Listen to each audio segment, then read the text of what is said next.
It's time for Where You Live with Gene and Tony, the show that's all about owning, buying, selling, renting, and association management.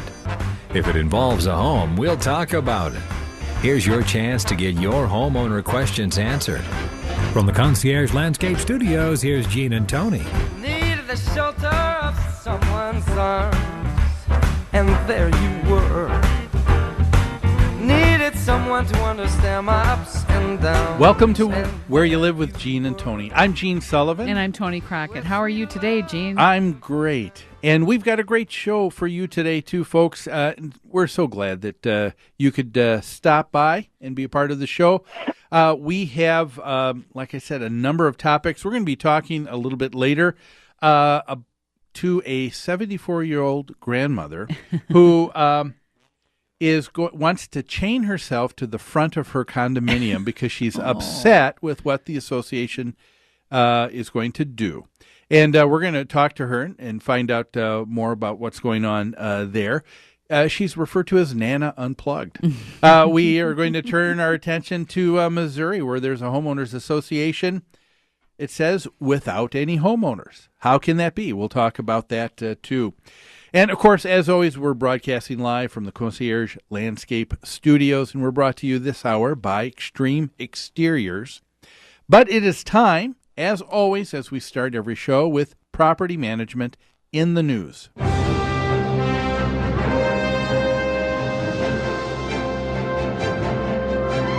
And today, property management in the news is brought to you by Pest Control Services.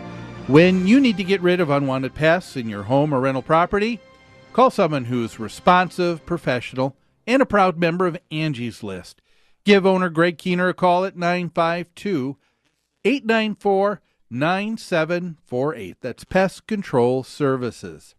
Well, our first story in property management in the news today is something, folks, you probably saw about a week or so ago in the Star Tribune in the East Metro section.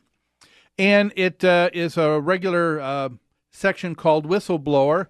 And it's talking about homeowners who are required to pick up the tab for other homeowners who aren't paying their dues to the association. And so we also were able and lucky to have join us for the show here today one of the homeowners from that association, Linda Lindeman. Hello, Linda.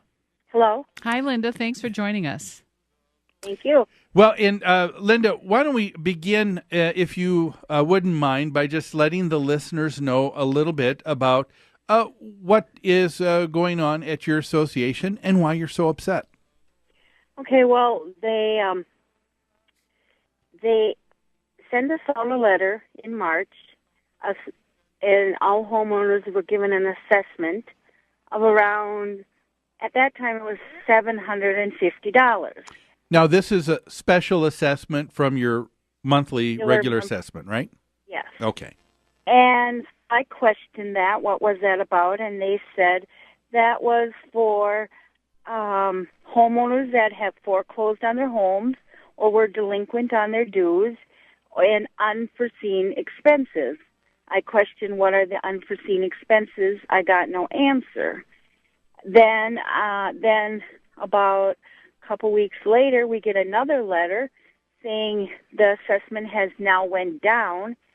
It's only assessed per the size of your unit. So the $750 was too much because we have a smaller unit. Mm-hmm. It went down to $685. So I still questioned it.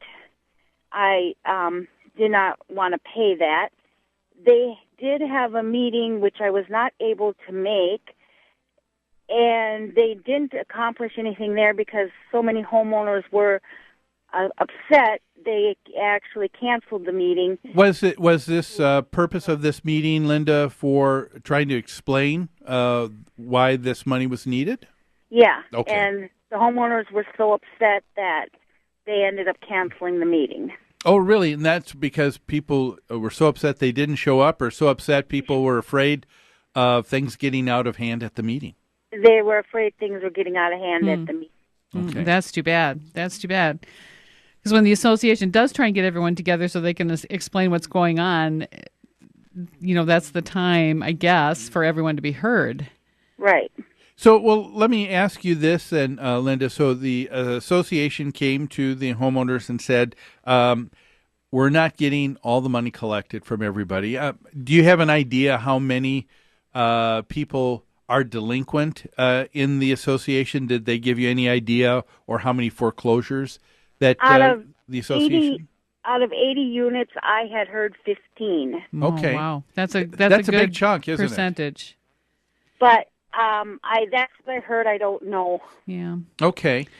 Do you know any homeowners personally that may have gone through a foreclosure on your neighborhood or on your block? No, Okay. I don't. All right. Okay. Did you ever get an explanation, Linda, of what the money was going to be used for? No. Then, in the meantime, I didn't pay anything or anything, and I got a letter from their attorney saying that this was for an assessment, but no reason why. Mm-hmm. And if I was in dispute, to write a letter. Mm-hmm. So when you said you weren't paying, you meant the special assessment. You were paying your regular assessment all along. It was just this special amount of the $600 and some, right? Current on my monthly dues, and I'm current mortgage.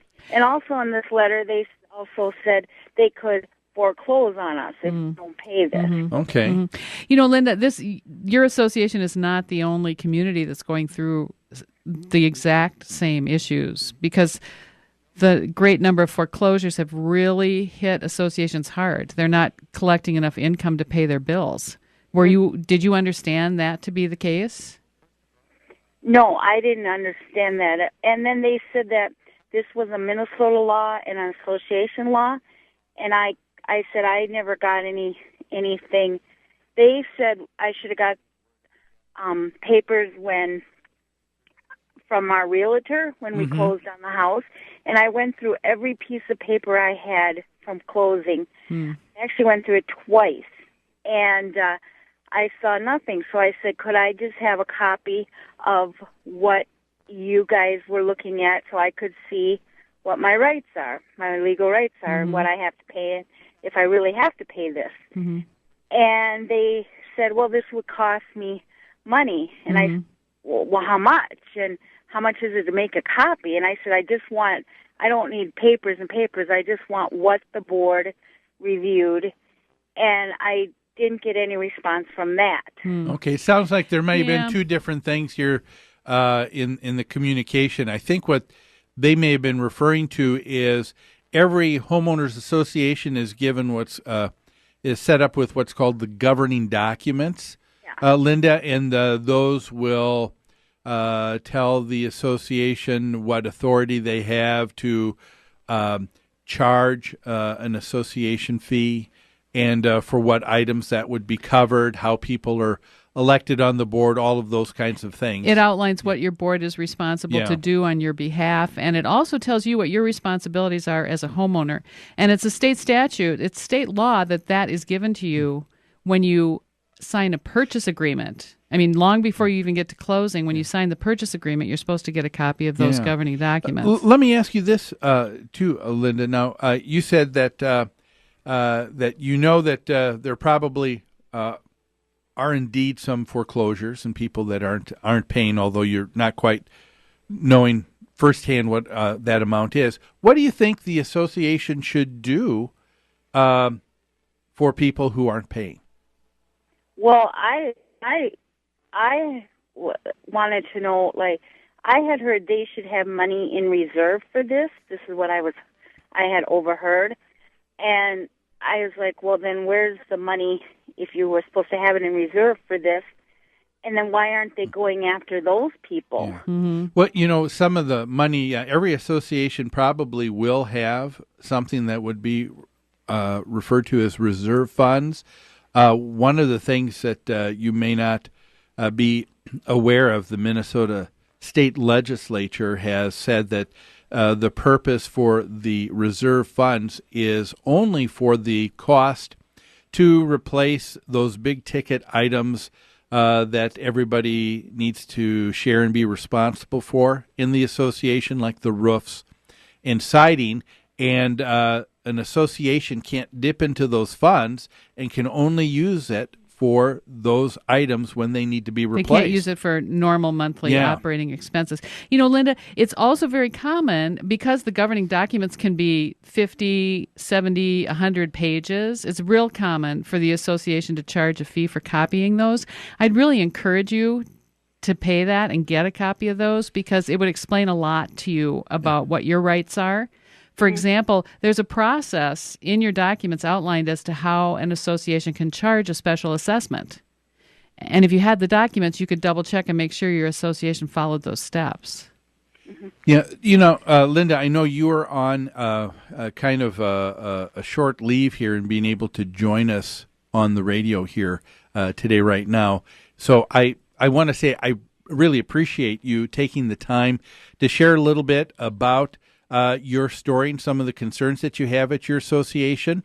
I will ask that perhaps if you can, please listen to our next segment. Tony and I'd like to take some time to be able to address some of those concerns and some I would call misconceptions that people have in not understanding how this thing, an association, works. So let us do that, and we really appreciate you taking the time to be with us here.